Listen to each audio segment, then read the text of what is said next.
じいちゃんに教わらなかったか、引き時ってやつをよ。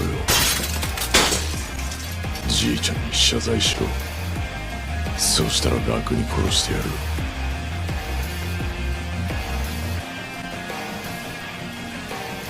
ご丁寧に頭狙ってくれてよ。あんがとな、バーカ。